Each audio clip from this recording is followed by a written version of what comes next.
And welcome back to Slim TV. I want to thank you guys for being tuned in with me.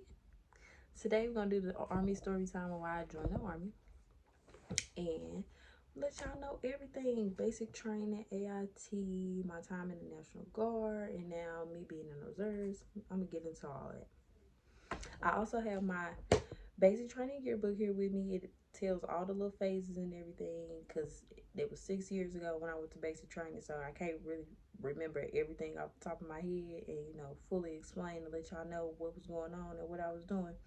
So this is here's a guide. Can't really show y'all the book because it's towed up, but yeah, let's get into it, shall we?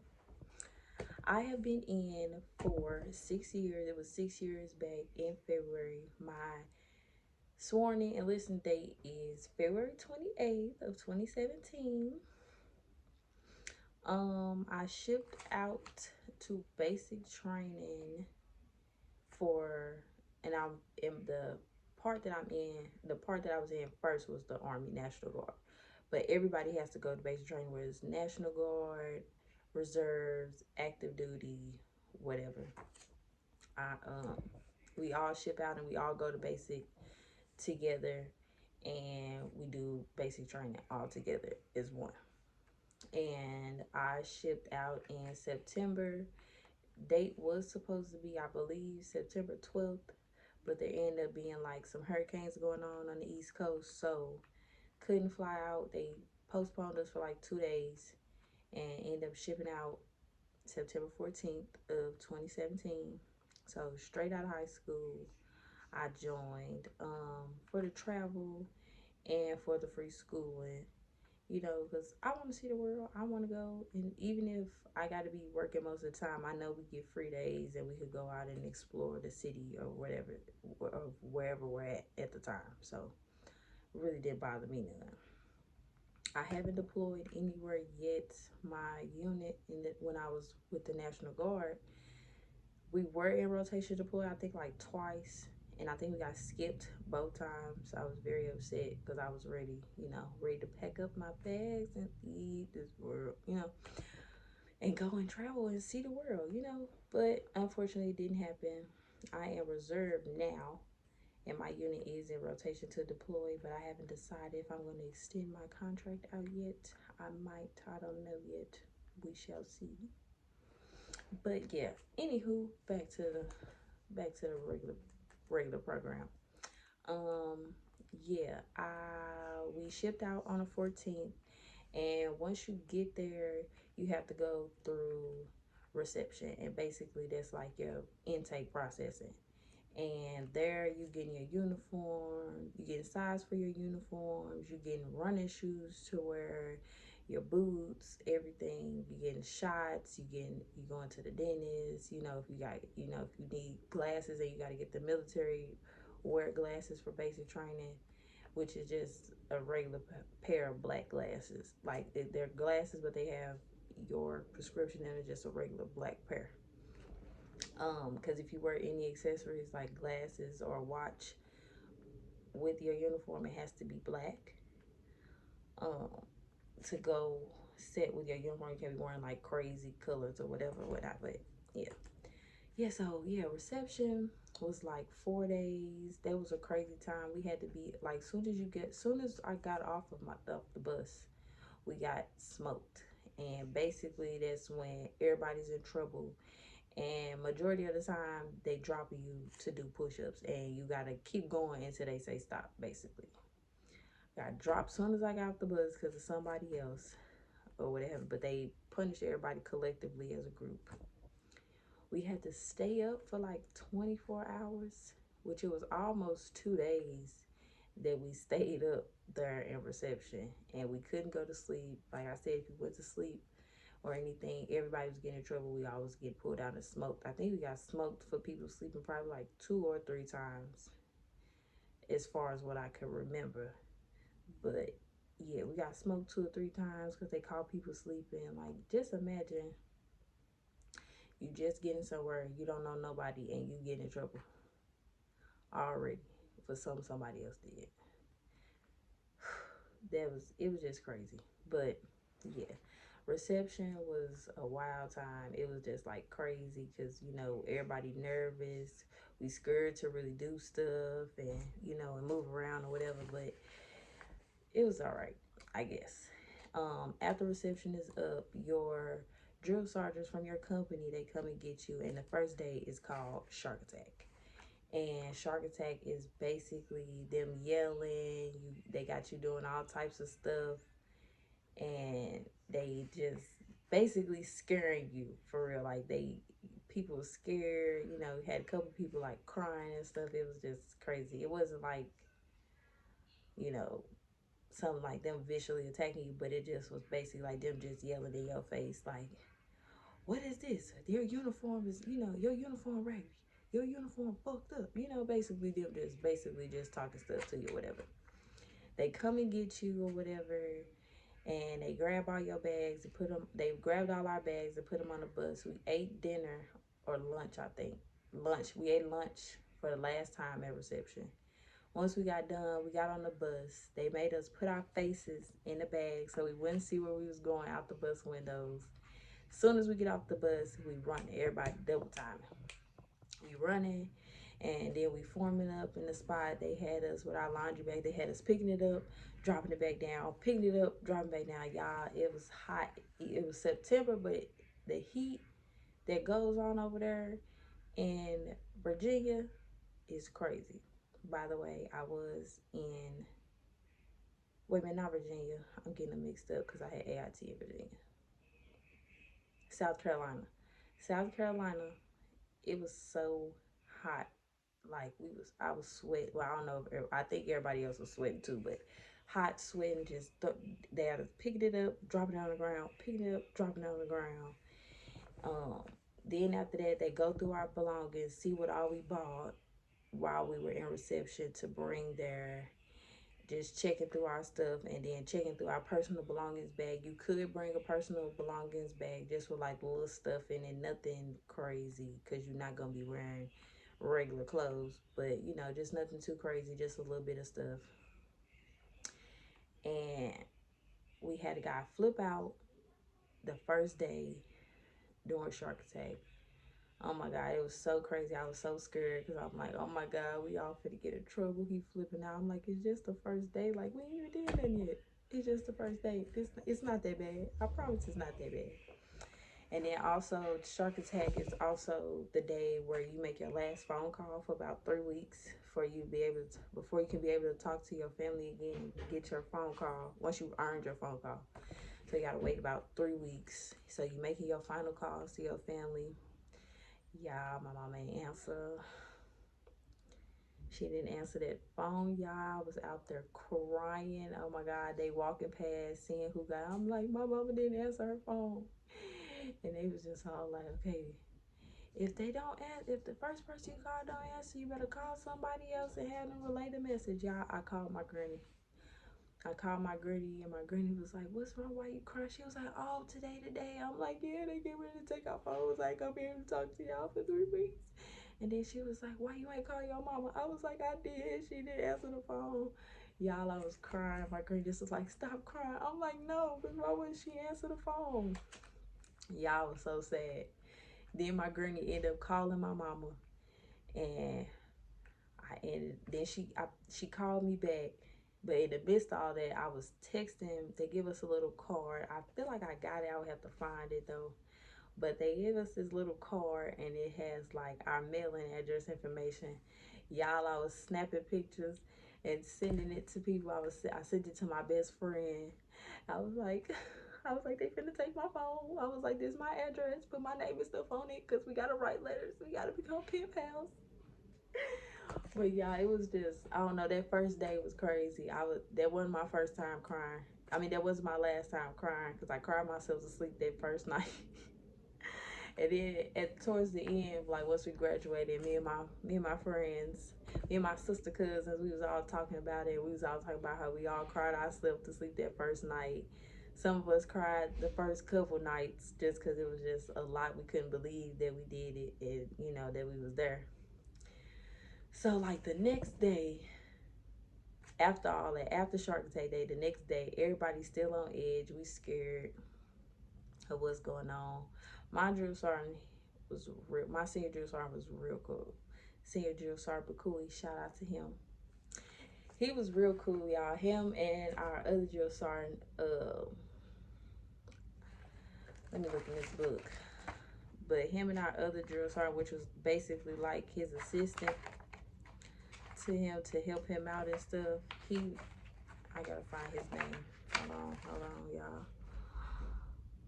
Drill Sergeant Cabrera. Shout out to them. They was cool people. But no, they came in to our classroom because we were all like, there's a company. We went. Everybody who's there together is called the company. But there's different platoons. There was 4 different platoons. I was in second platoon, so my senior drill sergeant was Drill Sergeant Bakui, and his assistant was Drill Sergeant Cabrera. Y'all, they came into the classroom and they stood up at the front. Every time they walked in, we had to stand at attention. So we stood up at attention, and then he sat us down, and then it was quiet for like 3 minutes. And he looked at us and he just was like, y'all was scared as hell yesterday. We got y'all. Y'all was scary. I remember your face. You was crying. Boy, you was ugly. Like, he was just cracking jokes and stuff, y'all. We all looking at each other, looking around like, is he for real? Like, we was scared. We didn't know whether to laugh. He all like, relax, relax. And we just all like, nah, I don't want to do that because you might switch around and say some other stuff. We can get to relaxing in here. But after that, I knew, that's when I knew, I'm like, oh, this ain't going to be that bad. Like, they cool like this. And that's when he just told us, like, that was just shark attack yesterday. We got to do that. Ain't no need for y'all to be scared or nothing like that. And so that's when he broke down all the phases to us. There are 3 phases. So you're in basic training for like 8 to 9 weeks. There's 3 phases: red phase, white phase, and blue phase.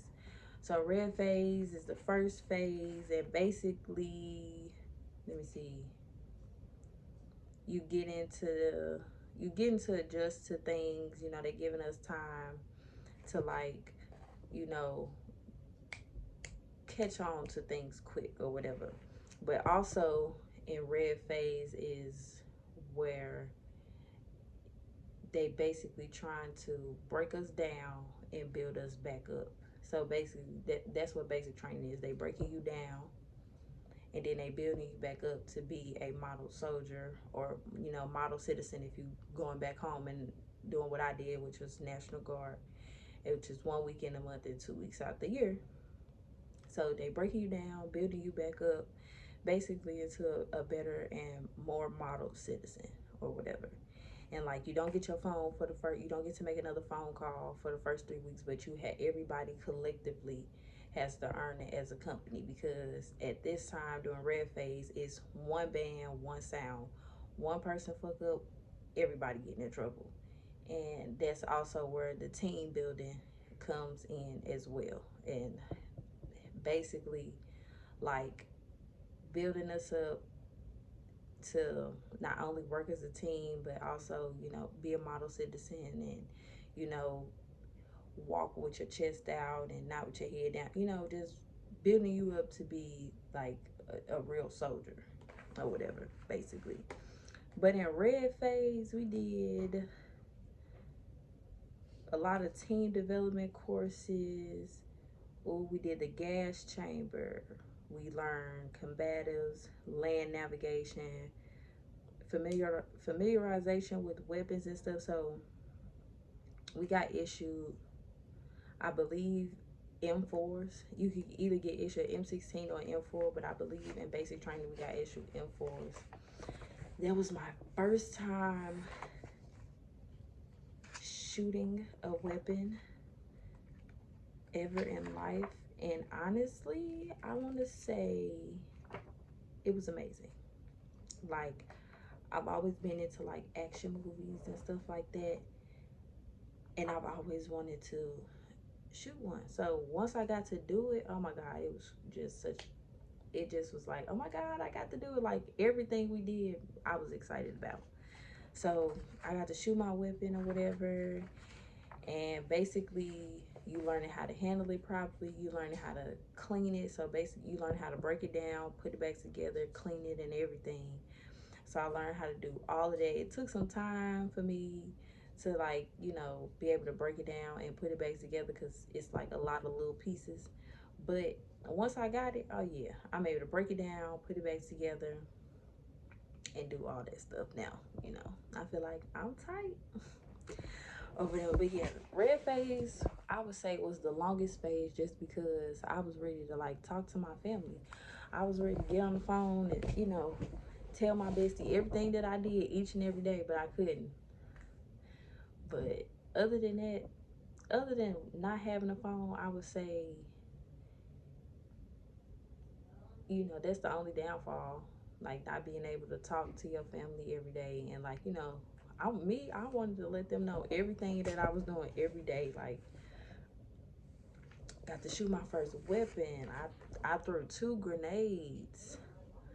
Um, we did this thing called Nick at Night where we had to like low crawl under barbed wire, all types of stuff. But red phase was the learning phase of, you know, getting to learn everything and you learning everything that you're gonna need towards the end. So you learning the soldier's creed and like you basically in school again. It's basic training was basically like high school part 2, but better because you're getting paid.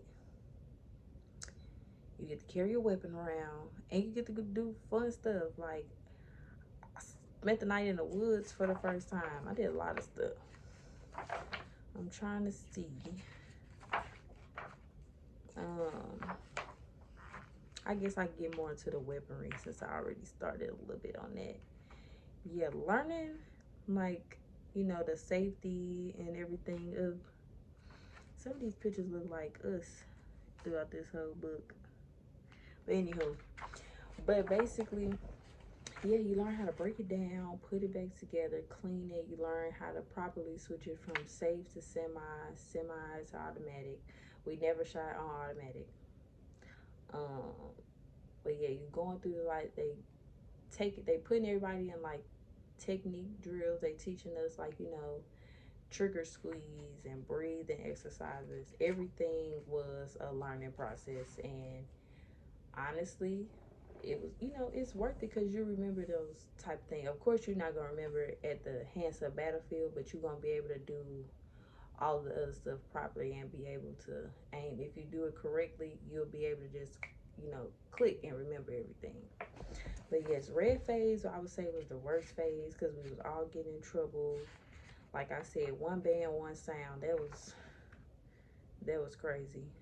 Having to like get in trouble because of other people. Lord, it was a lot, and it just was like some people just couldn't get right, and it just be like, oh man, please, not again. But it was fun. And then white phase is when I believe we really got serious into shooting, and we got into weapons qualifications. And during that test, we learned like We learned movements. We learned foot movements like left face, right face. We learned how to do those things properly with our weapon in hand. Um, I wish I'm gonna have to look up a little video and demonstrate some of the stuff we learned. But yeah, white phase. Yeah, that's when we start doing like we start getting graded and stuff for like marksmanship. I got expert. I shot a 36 out of 40. So I had 36 targets out of 40. I was the only girl in my platoon. I feel like the company. I can't remember, but I know I was the only girl in my platoon to shoot expert at that. Um, yeah, yeah. But yeah, I shot expert. Um, I shot expert, and then also, let me see. Maybe that didn't happen into them. Okay, yeah. So blue phase, I'm getting ahead of myself. So blue phase is your last couple weeks and whatnot. And those last couple weeks, basically, they reiterated everything we learned from red phase and white phase for the end of testing, because we have to go through this thing called the Victory Forge. That's where we out in the woods for like 4 days. And then you also, when you come back after we rested for like 2 days, I think they let us rest for like 2, maybe 3 days. Then that's when they start doing testing. So we had to sing the Army song. We had to say the Soldier's Creed for our testing. We had to also, what else did we have to do? We had to do a couple like drill and ceremony stuff. So basically know all the foot movements, left face, right face, about face, and conduct it properly. And I want to say white phase, out of all the phases, now that I'm looking at all the stuff that we had to do, I would say white phase was probably the best one, not only because it was the end, but also because we got to shoot the M2 M24 M240B, the machine gun. We got to do that, and then the scary part of that was when we had to throw the grenades, and they were real live grenades. That day, I would say that day was the scariest day, and the day where we had to go into the gas chamber. Those were probably the two scariest days, because I've never been maced, and the gas chamber, that ain't nothing to play with. That was like, and that was tear gas that they had us in there with. Basically, basically what they throw to diffuse the crowd. So they had us in there. We had to like use our gas mask. Then they had us take it off and breathe in a little bit. When I say clean your system out, clean your system out. We was running up out of there. Nose is burning, eyes burning. People got snot coming all out their nose. It was a lot.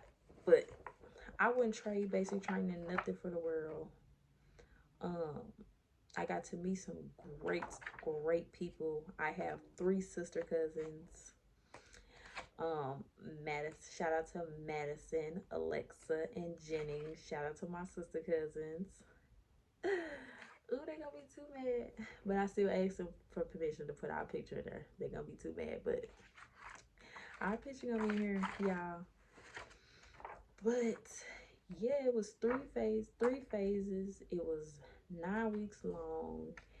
And I just want to say that it's not as bad as I thought it was going to be. It was actually more fun of an experience than most people would think. Like, granted, you don't have your phone, you can't see your family, you can't just be kicking it watching TV, but you find other things to do. Like, you get into know people. Like, I know people from different states. Like, building bonds with different people from different, areas and stuff of life was a good thing. It was a good experience. If I could do it all over again, I would. I would really do it all over again. Um, yeah, we also learned land navigation. I know how to read a compass and a map just a little bit. The map just a little bit. Um, we did obstacle courses. I scaled down a 40-foot tower as well as a part of our training. It was just so much stuff to learn and like take from. Like some stuff I still take a heed to because it's drilled in my mind, and some of the stuff I'm grateful for, especially like tidying up, like making sure everything's clean, like, yeah. But that's just the educational pieces. Now, basic, I wouldn't trade it for nothing for the world. All the experiences that we went through, like I remember one time we got evicted, y'all. They evicted the whole company out. They evicted us like it was cold one morning, and I remember that we was getting, everybody got up, we got dressed, we had our PTs on, we formed up, we got our weapons formed up in like little teepees or whatever. We getting ready because we know, okay, we finna have PT this morning. Our first sergeant came out and he was like, "It's cold out here, ain't it?" And we like, "Yes, first sergeant." And he was like, "Well, I don't want to work out in the cold, so I tell y'all this. I count down from this number, and if everybody and all the weapons could be in the building by the time I get done counting, we don't have to do PT." I feel like from there, that's when we should have known it was a setup to begin with. Y'all, when I say everybody was on go, and he was like, soon as he said something, he's like, he's like, "See, y'all not listening. I didn't say it yet." Y'all, soon as he said the word, when I say there was people running, there was dudes just grabbing the TP full of weapons and just taking off running for the doors to go upstairs. So once everybody got upstairs and like everybody met, like from the different platoons and stuff, met in there, and everybody got their exact weapon, because if you don't got your weapon, it's gonna be a problem. Y'all, we in there, we like, yes, we could just chill out till we eat breakfast. We all in there. Next thing you know, they start coming in there. We formed up, as everybody lined up in front of their bunk beds and stuff. And it's just like, oh man, what's been happening? Y'all, they pulling trash bags out the trash can, throwing them everywhere, kicking the trash cans, knocking stuff off the table. Y'all, they was pushing these big ass wall lockers down. Like, imagine your high school lockers, and it's just, I want to say lockers probably small now that I'm grown, but back then, like if your locker was big to you, just imagine them knocking down these big ass wall lockers like this big. They pushing them over, they pushing them onto the bunk beds. If your wall locker was open, they flinging, pulling everything out and everything. Like, y'all dirty. Y'all got our barracks looking like this and just going off. I'm like, oh my God, like this can't be real. After breakfast, they was like, after breakfast, they like, "Get the fuck out of our building. Take all y'all shit." We like, oh my God. So y'all, we get back. We go eat breakfast. We get back. Y'all, they was so serious. They had us pack up all that stuff, and they was like, everything you came here with. So we in there, we kind of like talking shit. I'm like, they said everything we came here with. I didn't really come here with all of this stuff. Are they talking about from reception, all the stuff we came here from reception? Or they saying in general? Because technically my bag is locked in that room downstairs. And people was like, right, because technically I didn't come with all this shit. This ain't my shit. This is the army shit. Most of this shit is being borrowed. So we just was in there talking shit. We had to take all the stuff. They was like, we're going to be sleeping outside on a drill pad floor. And I just was like, bro, I was like, they just might as well go ahead and send us home, bro. We're finna sleep outside. What? On this hard ass concrete. I'm like, oh my God. So they made us get, like, we had to get dressed in our uniform. And then we also was getting evicted. Yeah, they put us out. And they were so serious. Like, they went up there and checked to make sure all the stuff was cleared out and everything. Then they had us take all that stuff back upstairs. Some of the dudes, I heard some of the dudes was trying to carry the wall lockers downstairs because they didn't want to pack all this stuff up. Like, that's insane. But yeah, um, the day we threw the grenades, that was a scary day because it was real live grenades, but they let us know like this will probably be your only time ever that you have to throw one. You probably not gonna throw one down on the front line and all this other stuff. But y'all, it was so scary. The instructor made me throw both of mine. Like, I was so nervous. It just was to the point where, like, not I was nervous and I pulled the pin out and I was scared, but more so like when it came time to push pull pin, I couldn't pull it. My arm was not letting my grip get no tighter so I could pull that pin out. So I threw the first one and I just was like, that's over. I'm trying to go. The man grabbed me. He said, no, throw the other one. I'm like, I have to. He like, throw the other one. I'm like, oh. So the other one, it went by quick because I'm like, I need to hurry up because I'm scared. I'm nervous. I don't really want to do this. Like, this is the scariest thing ever. And I remember before going up there, one instructor was like, yeah, I do know that this is serious. This not no time to be fucking around because you can die up here. We looking at each other. We looking at him. And we like, fuck. And he was like, all right, so before we go up there, who want to call their mama? Everybody raised their hand. He said, well, too bad, you already here now. This is what you signed up for. Turned around, was like, come on. I'm like, man, if it's not one thing they know how to do, it's play. It's play the fuck out of you. That's what they know how to do. They do not care. I remember that day. I remember shooting a saw. This stuff, it stink, and then it do just be like do do do do do do do do do do do do, and it's like they had us shooting like just in an empty desert field part. Like the bases is like huge, like huge, like that's like its own city within itself. And so we shooting far out like into the distance, y'all. They got us shooting at like empty plastic barrels and stuff. We knocking them over, they falling all down, y'all. That was a crazy day. Like I just was like, what? I'm like, y'all, we shot the machine guns today, you know.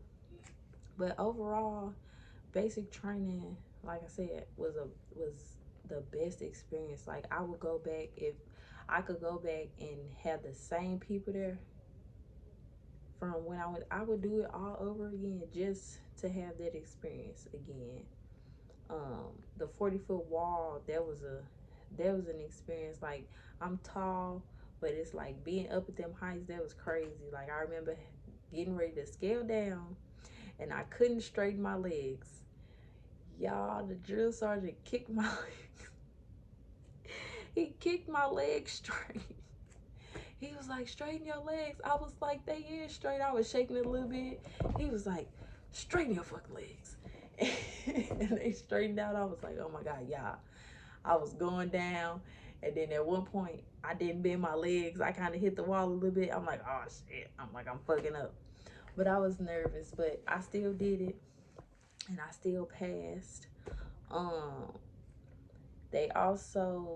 you also get in shape while you in there. Not gonna lie, I mean, I did used to run track back in like middle school. Not gonna say I was like Shakari or nobody, but I did used to run track, and it just was like, I'm cool, I'm alright. But man, 2 miles, Lord, long like my times was like super off in the beginning. Couldn't do a push up to save my life. What else? couldn't do a push-up to save my life. Sit-ups, they was there, but it wasn't like enough. Like I wasn't doing the right amount for 2 minutes. And so every PT test in the beginning, not gonna lie, I was failing terribly. But over time, like I said, they breaking you down and building you back up. I got built to last up in that thing, okay? Pushing out what? I think I had to do like, at the time I was 19. I turned 19 before I left. I want to say I had to do like 23 push-ups. I want to say 40 something sit-ups, and I had to run my 2 mile in like 21 something, I think. Or it might have been something a little less than that. I don't know. 20, it was either 20 something. No, it was like 19 minutes and something, actually. Y'all, I'm like, who can run that fast? I'm like, I got long legs, but I know doggone well I ain't gonna be able to run that fast. But after a while, I passed, pushing out, what, 35 push-ups, about 50, 60 sit-ups. I was running my 2 mile in like 18 something. I was that girl. Now they done changed everything. It's so many more events and it's so more complicated, but it's supposed to be equal for everybody, male and female. But honestly, yeah, I don't think this was a good idea. We should have just kept it the way it is. But the Army is always changing and growing fast and moving on to better experiences. But yes, we learn different types of stuff every day. Like every day you learn something new about the military, like the military history. um they were also, the drill sergeants were like, if we asked, like the drill sergeant, they would tell us about deploying, like what we'll be doing as we deploy, which is everybody's main answer. Like when we deploy, what we'll be doing, and basically you'll be doing your job. Me, I'm a 92 golf. I am a culinary specialist. So if I was to go overseas, I would be with the other cooks, and we'd be getting up at whatever shift, whether it's the morning shift or the night, and we'd be cooking breakfast. I think, yeah, it's breakfast and,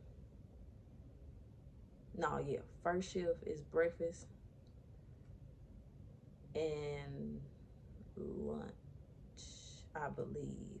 I'm not sure how it works active duty, but I know when I did my AT, my first AT of cooking with my unit in the National Guard, we did shifts, and one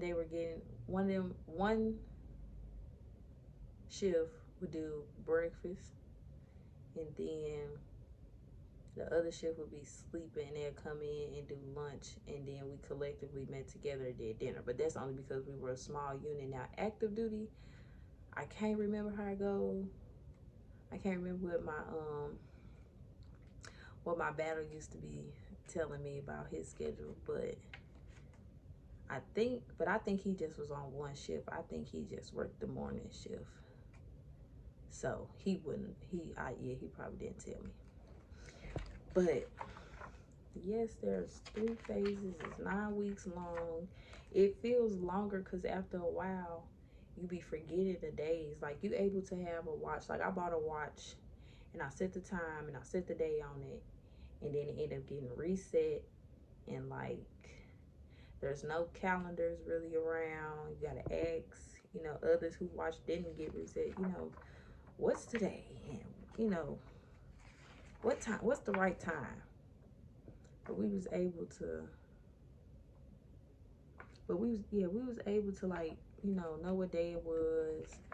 Um just in case of family emergencies, your family had the contact information to contact the company and let them know what was going on for, things happening at home, since we couldn't really have our phone.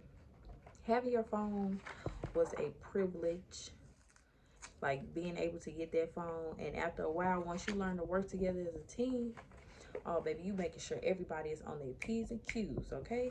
No, no, no, no, no, no, no. You're not going to do that because I want to get my phone. I need to talk to my family. I want to call my mama or, people who are married. Like, I want to call my wife and talk to my kids and stuff like that.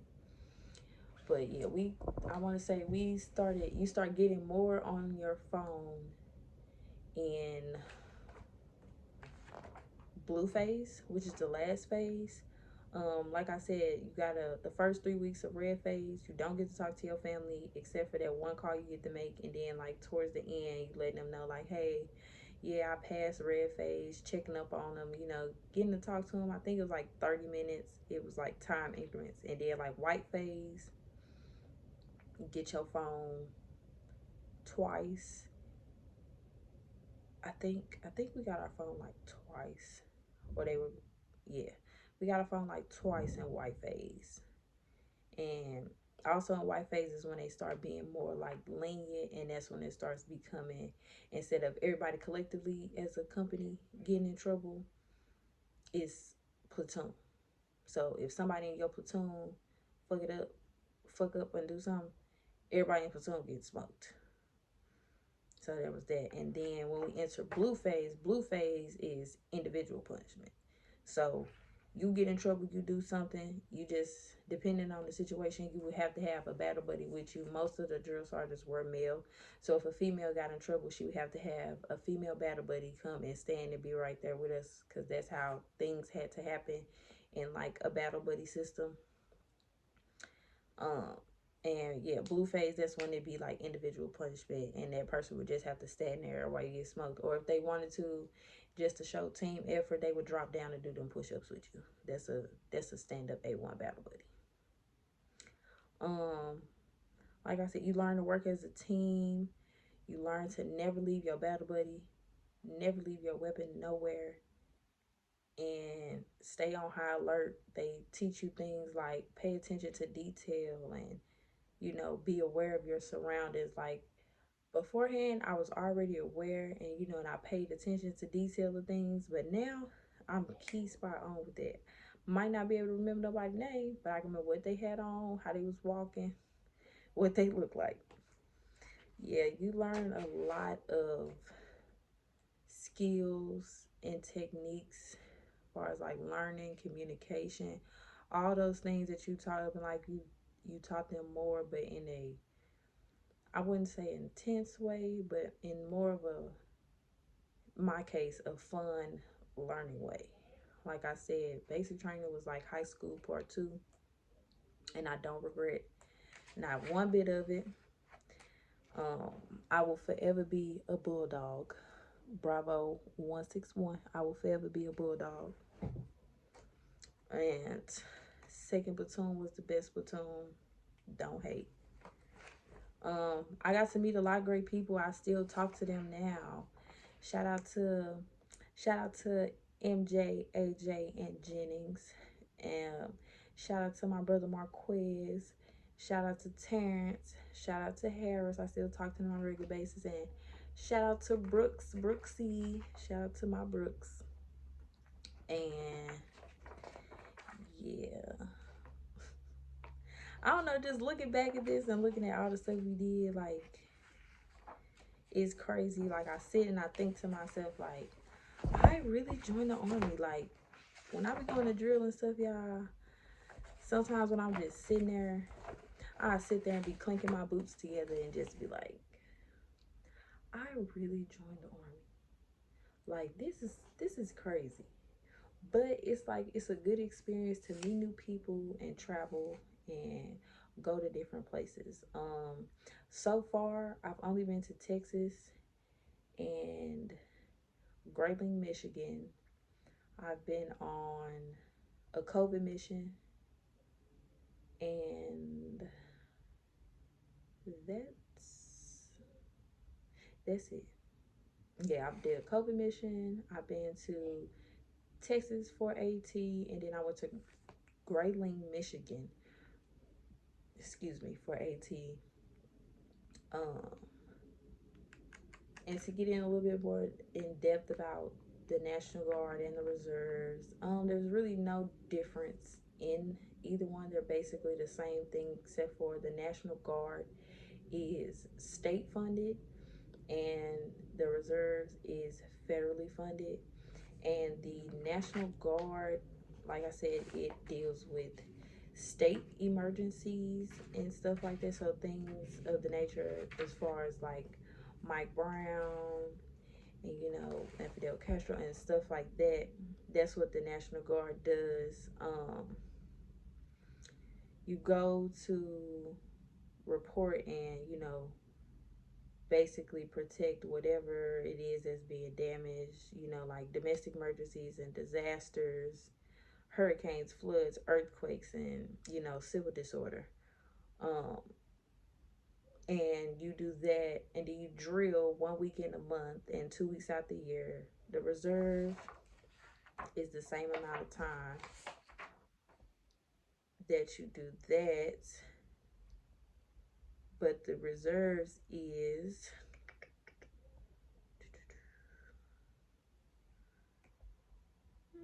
skimming through it is actually not really a big difference between Army and National Guard. Like, you still able to pursue your civilian career. You can attend college full time, reserve and everything, reserve and National Guard. Both are 1 weekend a month and 2 weeks out the year. So you drill. It's called drill with the National Guard, and reserves is called BA, which is battle assembly, but it's the same thing. 1 week in a month, you come together with your unit and you handle whatever needs to be done on the checklist, whether you have to do a PT test, height and weight, whether you have to do paper, like whether you have to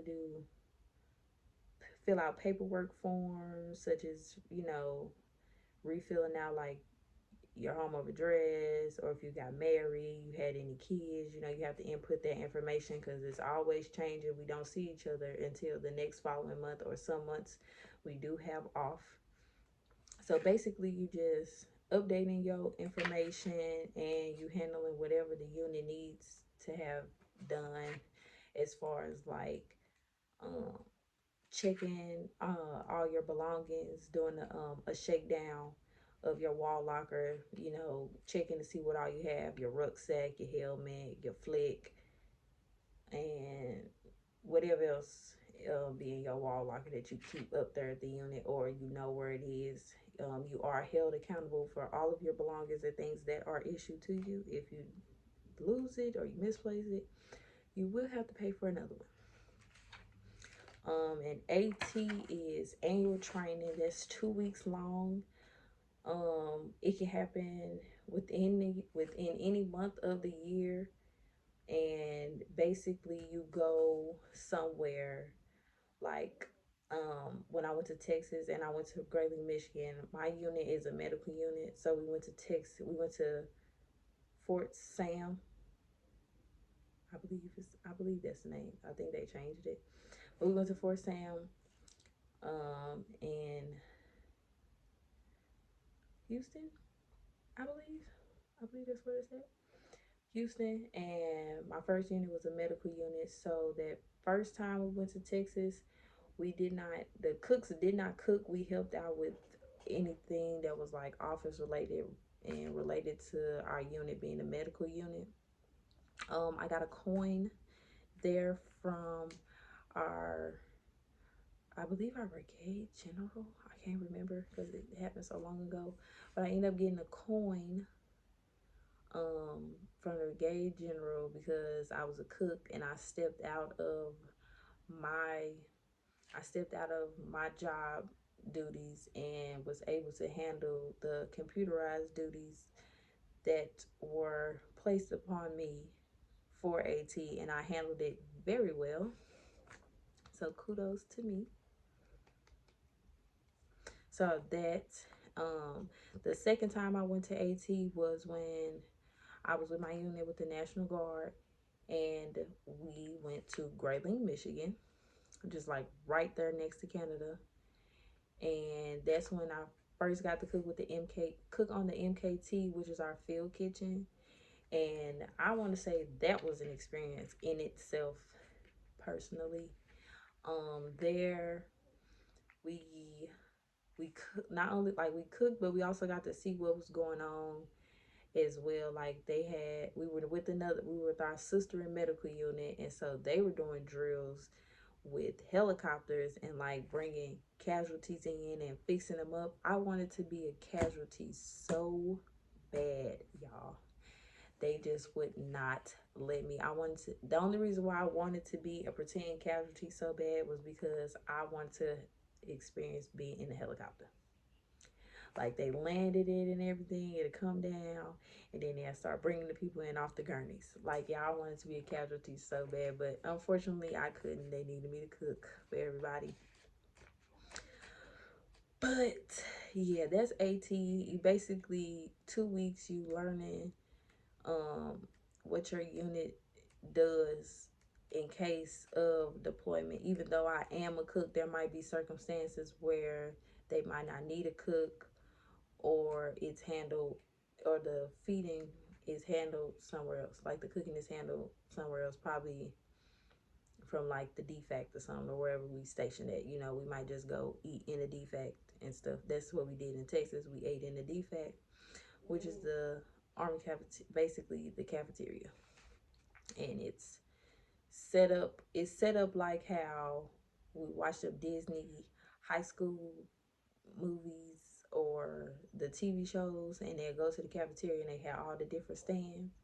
Like High School Musical, they have all the different stands of the different kinds of food. That's how the DFAC is in the militaries. All different types of stuff, fruit, and it's like vegetarian. They got anything that you could think of, like as far as like buffet style probably, or something that you like. They got it. It's just at different stations, and they serving different types of stuff. But yeah, the Army really is not that bad. Basic training wasn't that bad. The scariest part was throwing the grenades, to me at least. You ask somebody else, it might be something different. But that and the gas chamber, that was scary as well, because I was the first person by the door. I got thrown into the door by a drill sergeant to get out of the building. So, everybody could leave out, y'all. And when I say that was just, I'm talking about clear your sinuses out. Everybody was crying. I would say that was an emotional day for a lot of people. You got some people that would just like sit. I had a homeboy. He sat down. He just was sitting there, y'all. He just was like, I asked, was he all right? He talks, man. He talks, I'm over here rethinking life. But we made it.